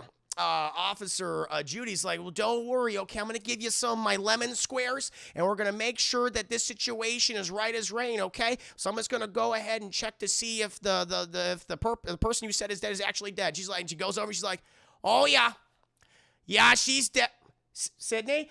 And then she steals Judy's cop car, and she's going off, Chad. Where is she going? We then cut back to Dewey. We cut to Dewey, and he has Gail in the hospital. They're moving her from this gurney to the medical bench. She's like, Jesus, guys, take it easy. And she's like, Dewey's like, are you okay, Gail? Everything gonna be okay? And he's like, dude, I'm gonna be fine. He stabbed me in the shoulder, not the boob. As you know, boob insta-death, shoulder. I'm going to be right as rain. But promise me one thing, Dewey. He's like, anything. He's like, you catch that motherfucker. And he's like, hell yeah, I will, wife. And, he leaves.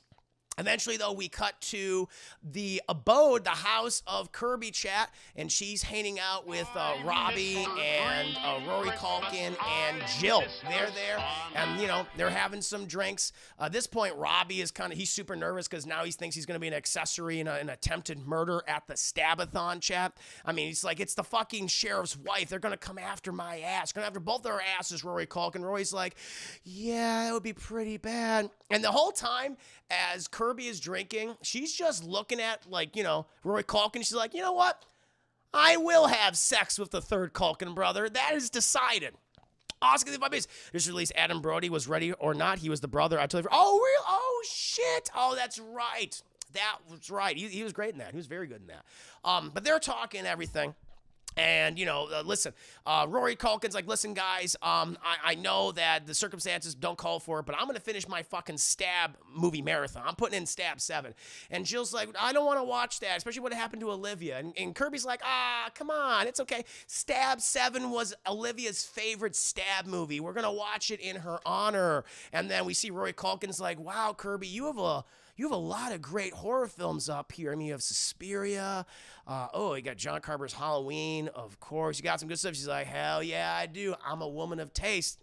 I bet I can out-trivia your ass, Cinema Boy. He goes, oh yeah? Who played the original other thing? She's like, Gunnar Hansen. He's like, all right, you do know your stuff. She goes, yeah, I have power. She's like, oh my God, you're so sexy. Like, am I exaggerating that, Shan? I am not exaggerating that. Oh my God, you're so sexy. Eventually Robbie, he's like, all right, you two horn dogs, go at it. I'm going to continue drinking tequila over here. And then who walks in? Surprise, Trevor. He's like, hey guys, why didn't anyone tell me, this was happening? The Stabathon got canceled because Ghostface shut up, and then now I'm here. Come on. And they're like, he's like, what was it? Oh, Jill, you texted me to come here, but then you texted me to go to the Stabathon. What's going on? And he's like, I didn't text you, Trevor. Okay, I have my phone right here to prove it. And she's like, where's my fucking phone? Oh, you know what, Kirby? I think I left my phone in your car. I'm just gonna go outside and get my phone. Kirby's like, whatever you want to do.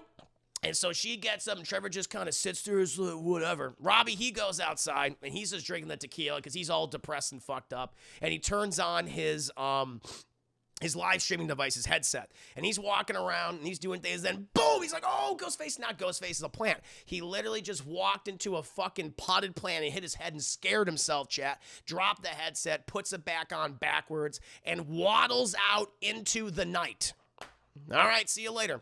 We then cut back to Kirby and Rory Culkin, and Kirby's just like, "Hey, Rory, I know you're like really into the movie right now, but I have to admit, I think," and she's, man, this whole scene, she's fucking playing this so well. She's just she's rubbing up on him and like kind of like picking at his shirt. She's like, "Listen, I think you're really cute."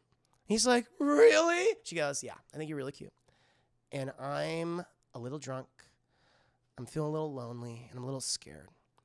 And I think you can make the move." And he's like, the move? Why don't you make the next move? She's like, "I already did." He's like, "Oh," and he leans in for a smooch chat, and they start smooching, and then surprise Trevor, "Hey guys, where's Jill?" And you're like, "Wow." She's like, was I interrupting something or whatever?" And Roy's like, "I can't handle this. I need to jerk off." And so he leaves, and Hayden Panettiere, Kirby's like, "Nah, you didn't interrupt anything. Nah, you're good, man. Why are you in my house? Why are you here? How did you get inside? The doors are open everywhere." And so he just sits there, and she gets up. Eventually, though, we cut back to good old Robbie chat. Robbie, he's walking around feeling sorry for himself and everything. But he gets back up to the front door, and he realizes, he checks his phone because it's his live stream, and he's like, "Oh, fuck, it's backwards." It's fucking backwards. Oh, that's funny. Let me turn it around. There you go. Oh, it's Ghostface. And just stabs him. Ghostface comes up on poor Robbie chat. He just wants to live stream. He's like me. It's like, what if you took a Twitch streamer and they were being murdered by Ghostface? It's like, that's what it is. And he's like, "Oh," and then Ghostface starts stabbing him and shit. He has him on the ground. And he's like, wait. And Ghostface literally pauses. And he's like, What if I told you I'm gay?" And Ghostface goes, and continues to stab him. It's like, nope, doesn't matter, chap. That new rule, if you're gay, you get to live. Not going to happen. You die all the same. I don't think Robbie was gay. After that, Chad, we eventually cut back to, who is it? Where are we now in the movie? I'm trying to remember. Oh, Jesus. Oh, yeah, that's right. And so Kirby at this point is pretty concerned about Jill, and she goes looking for her, and she's trying to find her. And then eventually she runs into Sidney, who arrives on the scene, and she's like, "Guys, where the hell is Jill? What's going on?" And then Ghostface literally attacks. He starts attacking them. Trevor gets taken out. Like, Trevor just gets got. He gets dragged off. What happened to Trevor's chat? We'll find out. But then Kirby and Sidney, they're running around the house along with Jill, because Jill's like, "Hey guys, I found my phone. It was upstairs." They're like, "Get your fucking tuchus up there. Ghostface is chasing us." It's like, ooh-wee. And so they start running all around. Kirby's got a big fucking house. Kirby separates from them at one point, and Sidney and Jill go into Kirby's bedroom. They lock him, but Ghostface is just smashing down the goddamn door. And Sidney's like, "Listen, go hide under the bed. Hide under the bed." She's like, "What are you talking about? He's going to find me." He's like, "No, he won't." And she hides under the bed. Ghostface busts down the door like Kool-Aid Man. And Sidney's like, "You want, motherfucker? Let's go." And they're literally on the rooftop, but they're so scared to be on. They're like, "Oh, shit. Oh, this is like a 3-story house. Oh, shit." And they're walking around. Ghostface is like, "God damn, I'm going to get you. I swear to God, I'm going to get you." And so they go around, and eventually Ghostface pops up on the other side and tries to stab her, but Sidney's, she falls back, and she gets on the bottom floor again, goes inside the house, and she meets up with Kirby at this point. And Kirby's like, listen, we can sneak this through this fucking passageway in my house down to the garage. We can get the hell out of here, okay? We can make sure to call the police and get Jill out. And then she's like, okay, cool. So they go down there, chap, and as they're going through this kitchen area, we see Rory Culkin, chat. We see the McAllister man himself, and he's like banging on the glass, like, hey guys, let me in the house. And he's like, his hands are covered in blood, and they're like, he's like, oh no, Kirby, this isn't like this. This is Robbie's blood. I saw Robbie and he was like, he's dead, and I'm really sad about that. And because I just saw him. Also, Robbie gets up at one point and says, oh, run, but he dies after that. But he's like, no, just let me in. And Sidney's like, do you trust him, Kirby? And Kirby's like, I don't know. He's like really hot in a Macaulay Culkin sort of way. I don't know. He's like, Kirby, please, we kind of kissed like for a couple seconds. It was cute. You knew who played the original Leatherface. And she's like, no, I'm scared. And then Ghostface comes out and he gets Rory, chat, start beating the shit out of him. And all the lights go off in the house. There's no power. And then they come back on, chat, and we see that Rory Culkin is getting Steved, like from the original Scream, chat, in the opening with Drew Barrymore. Poor fucking Steve, that schmuck. And he's just duct taped there. And we get a little ring-a-ding-ding on the phone. And who is it, chat? Ghostface. He's like, hello, Kirby.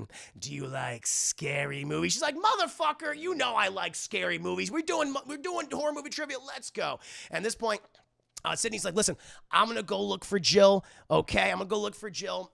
You just do what you need to do, okay? Keep him talking. Keep him distracted. She's like, I got this, girl. I'm a horror movie aficionado.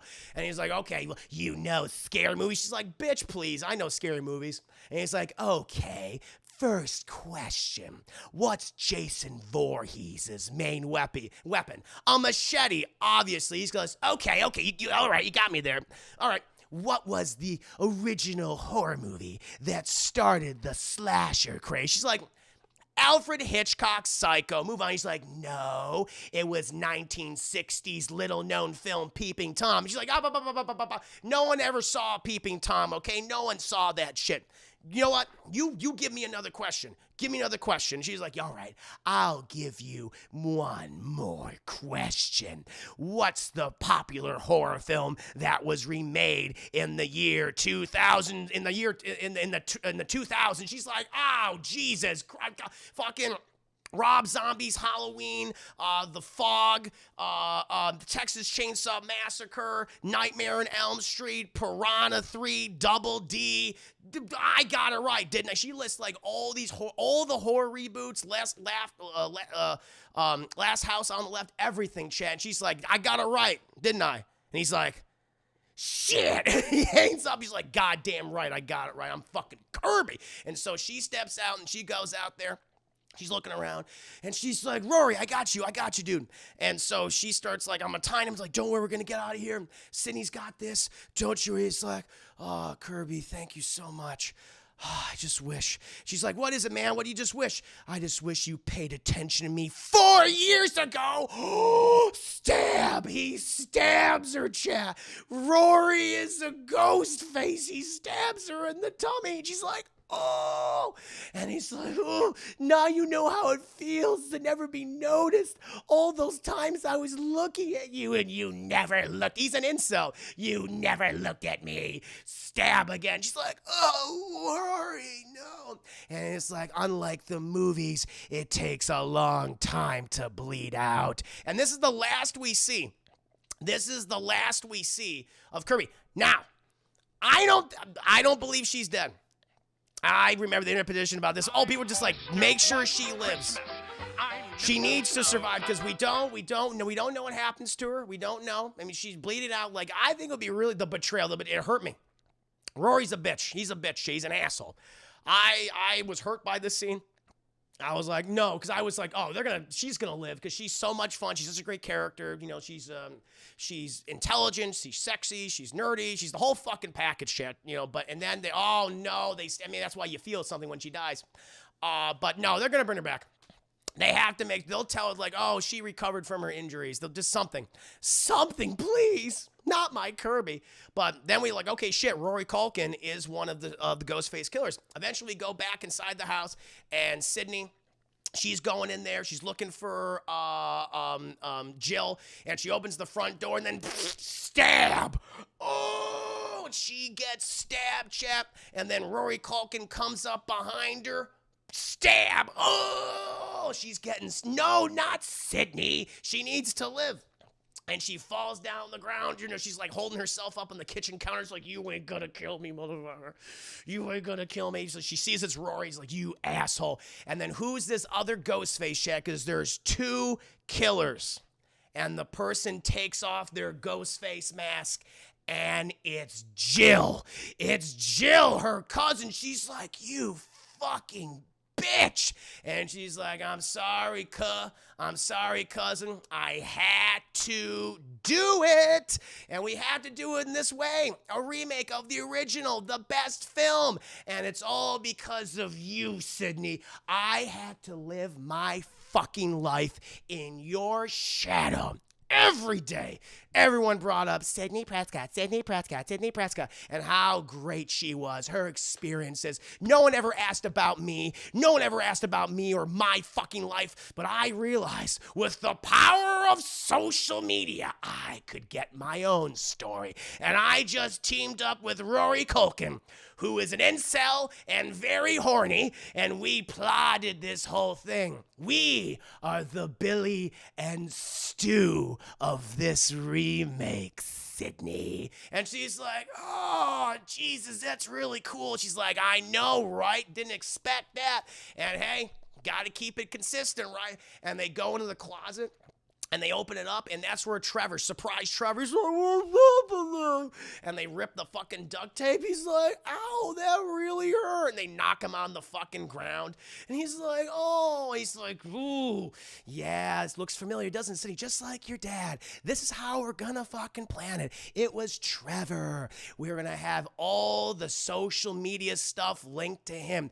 Every single person that we film dying is gonna go out on the internet, Facebook, fucking Twitter, Instagram, every goddamn site there is. And we will be the survivors, Sidney. We're going to live. And that's when Rory Culkin gets in. He's like, yeah. And this time, Randy gets the girl, Sidney. And then Rory Culkin and Jill start like making out and like touching each other's butts. It's like, whoa, butt stuff.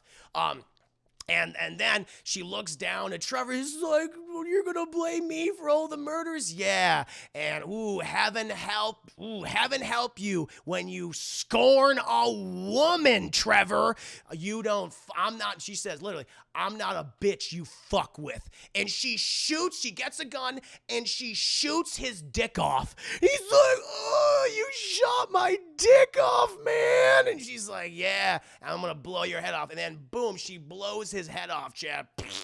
Just dick meat, and brain meat everywhere. And Trevor, surprise Trevor, is no more. At this point, Jill was like, listen, now you know that we have to make sure this is all right. You, of course, were tragically killed in all of this, and Rory and I are going to be the survivors of this horrifying night. But it's the way it needs to be. You gotta raise the stakes. You gotta kill the main character from the previous films. This is how this fucking works, Sidney. And they literally get the knife out, and there's like, just like Billy and Stu. They literally said, just like Billy and Stu. And, like Roy's like, just like we practice, babe, right? She's like, yeah, just like we practice, babe. And he's like, kisses? Yeah, kisses. Okay, stab me. Okay, babe, right here. Shoulder me, babe, shoulder me. And she's like, okay. And stabs him right in the heart. She's like, oh, that's not what we practice, babe. And he falls down. She's like, yeah, I'm sorry. It just works better when there's a soul survivor. And this is Billy and Stu. You're Stu, or no, you're Billy, and poor Trevor, he's Stu. It's the way it has to be, babe. And she kills him. She stabs him like several more times in the tum-tum in the face, and Rory Culkin is no more. And fucking Sidney's like, what the fuck? And she's like, it's how it has to be. And now I have to sell it, Sidney. She stabs Sidney in the tummy, and Sidney falls over just, oh, God. And we get to the weirdest and funniest scene in the movie, where Emma Roberts just kicks her own ass. She just starts like she takes Trevor's hand, scratches her face so a big old chunk of meat's gone, uses his hand to rip out her own hair, walks up to a mirror, smashes her own face into it repeatedly. She's got chunks of glass and scars. She's looking like a little derpy now. And then she literally just yeets herself. She's just like, fuck it. She just T-poses and yeets herself into a glass table, chat. And she's got like just shards of glass sticking out of her. She's like, oh, Jesus God. Fucking Sidney's just sitting on the ground, just like, what the fuck? She's like, I'm kicking my own ass. And then she waddles over to Sidney, gives her one more good stab, chat. And then they both pass out. Also, she calls the police. She makes sure to call the police. Dewey arrives on the scene with Lemon Squares, Deputy Lemon Squares, and they're wheeling out Jill. And she's on there, and everyone's like, oh, Jill, tell us about your story. You're a hero. You're the sole survivor of this horrible massacre. And she's like, yeah. And eventually go to the hospital, and she wakes up. She's on the morphine. She's like, ah. And Dewey's there. He's like, hey, how you doing there? How you doing there, kiddo? Everything going okay? And she's like, oh, it's horrible. It was so sad. Everyone died. Trevor and Rory Culkin. Oh, they killed all my friends. And Sydney, I'm so sad. And he goes, oh, I know. Well, listen, Sydney she might pull through. And she's like, what? She's like, what? She's like, oh, yeah. I mean, it's kind of... It's touch and go right now. It's pretty intense, but doctors think that maybe she'll be able to pull through. And she's like, that's great. That's fucking great. That's great. Thanks for telling me that, Sheriff Dewey. Appreciate that. And he's like, oh, yeah, no problem. And she's like, oh, listen, I've been happy to work with your wife on that book. I know she was talking to me the other time. And, hey, we can be shoulder stab buddies, right? We're shoulder stab buddies because she was stabbed in the shoulder. I was stabbed in the shoulder. It'd be kind of funny matching injuries. He's like, yeah, I guess that's kind of funny, I suppose. I'm gonna go check on Gail. He's like, okay, you go check on Gail, Dale, whatever her name is. Yeah, man, I'm just gonna be here. I'm gonna take care of myself. Cool. And he leaves, and she just starts yanking all her shit out. She's like, I gotta kill that bitch. I forgot the double tap. Listen, Jill, if you're gonna be the new Sidney Prescott, you gotta learn the double tap, girl. She fucked up. Even Sidney tells her, is like, you're going to trip yourself up. You're never going to win. You can't win. You're always going to lose. And eventually we cut to Dewey. He goes and visits Gail. And he sits down next to her, and she's like, how is she? He's like, she'll pull through. She just was talking about how you two can, work on that book together now. Pretty funny. Shoulder buddies, because you both got stabbed in the shoulder. It's funny. And she's like, how did she know I was stabbed in the shoulder? And he's like, huh? Fuck, she's Ghostface. And so he immediately starts running. Eventually cut to Sidney Prescott, who is in her room. She's like, this fucking sucks. And then Jill walks in, and she's like, oh my God. Are you like a zombie? Are you Jason Voorhees? Why won't you die? And she just starts choking the shit out of Sidney, chat. Just like, oh, you fucking bitch, die. Just doing it. Eventually we hear Dewey like, Sidney, are you okay? She's like, oh, hold on, I gotta go kill your friend Dewey. And she grabs a bedpan, and as Dewey walks in, he just fucking whacks her. She whacks him with a bedpan, and she whacks his head a couple more times with a bedpan. Eventually Sidney, she gets up and starts fighting with Jill, but Jill, she starts punching Sidney in the belly where all her stitches are. She's like, oh yeah, gotta be careful with those fucking stitches. And she's like, oh, and she falls on the ground. And eventually, Lemon Squares. Oh, no, Gail walks in. And she's like, whoa. And she's like, oh, Jesus Christ, Gail. I really want to work on that book with you, but looks like I'm going to have to write it solo. Because she grabs Dewey's gun, and she fires at Gail. But then Lemon Squares comes in, and she throws Lemon Squares at Jill, at Emma Roberts. She's like, what the fuck? And Judy, who hated Gail, covers her with her own body. And they get up, and Judy points the gun at Jill, and she's like, drop the gun there, okay? And she's like, I will blow off Dewey's head. Everyone's like, another favorite character of this franchise. I will fucking kill him. And he's like, drop your goddamn gun. And so she's like, but you promise you won't shoot anybody if I drop my gun. She goes, I promise. She's like, okay. Drops it. Boom. Shoots her in the boob, chat. And Judy Lemon Squares is now dead. Is now dead, chat. No, and Gail and fucking Jill's like, get your skinny ass up, Jill. Get your skinny ass up. And she's like, oh, Jesus. But behind Jill, we see Sidney Prescott, chat. She has obtained a defibrillator, and she has increased it to full blast, all the way up to like 11 or 12 or something, or whatever the settings are on that thing. And Gail's like, can I just say one last thing, Jill? She's like, what? You're going to beg for your life? And she's like, no, I'm just going to say clear. And she's like, clear? And Sidney walks up behind her and literally puts the defibrillator against her head and goes, and microwaves her brain. Just, her eyes just shoot out of her head. All of her brain starts leaking out of her ears and nose. And she's like, and she falls down dead, chat. Falls down dead. Eventually, Dewey comes to. Lemon Squares is okay because she wore a vest that protected the area, chat, all the areas, as you know. And so she's good, just a little bruised up there. And they're like, wow, that was fucking crazy. I mean, who would have thought that it would have been Jill and Rory Culkin? I mean, wait, did we remember the double tap? And then fucking Jill comes up like a zombie and just goes, tries to stab him, chat. But, Sidney. She grabs the gun, boom, shoots Jill. Boob. And as we all know, boob insta-death. And she falls down dead. And she's like, consider this an alternate ending. And that, my friends, is my scene by scene breakdown, chat, to Scream 4. A great movie. Very, very funny. Very gory. Surprising, chat. Great new characters introduced. R.I.P. I think Kirby's still alive. They need to make sure Kirby lives, chat. I need to know that she made it, okay? We don't know if she died. We don't know that, but yeah, loved it. Full price. I'm gonna say it's a full. I mean, I don't know if it reaches the heights of Scream 1 and Scream 2, but I still think a great movie, an underappreciated slasher film from the early 2010s, chat. Watch this movie. Oh, Jill said, don't. That's right. That's what it is. She said also, don't fuck with the original. That's her line. I think when she shoots.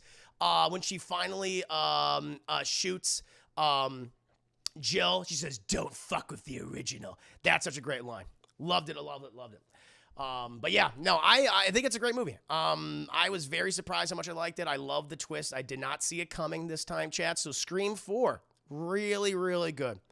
Loco, geez, I really nearly forgot half of this movie, and I reminded you. And I hope, guys, you enjoyed my scene by scene breakdown to Scream 4. The next Scream review will come hopefully this Friday, chat. I'm going to do a non-spoiler review for Scream 5, Scream 2022, also just known as Scream.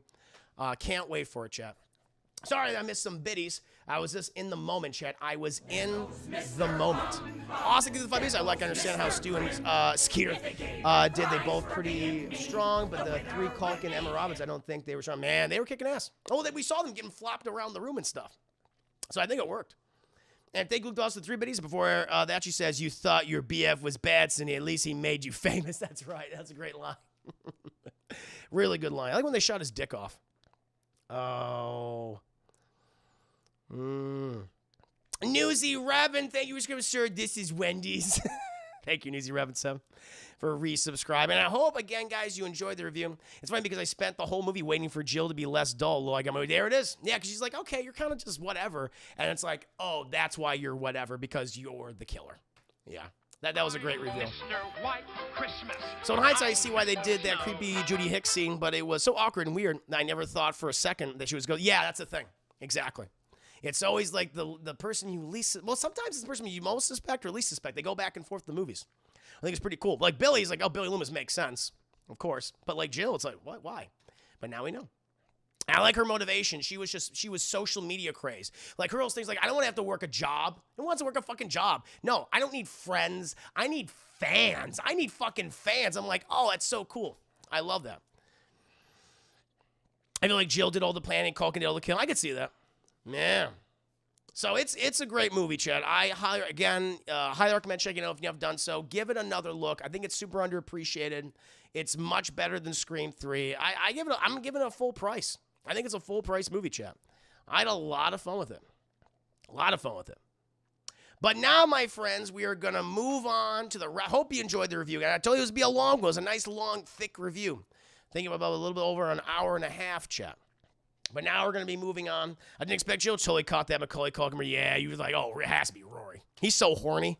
He's so horny and weird. It's like, oh, yeah, it has to be him. He's like kind of like the Billy Loomis of the movie. Reminder, if you don't have Disney Plus, you can head over to Revan's Discord. I'll be streaming it for the folks. Thank you so much. Vanny, appreciate that. So go ahead and head over to the Discord chat, be able to watch it together. Billy has a killer smile. Chris has a killer smile. Thank you.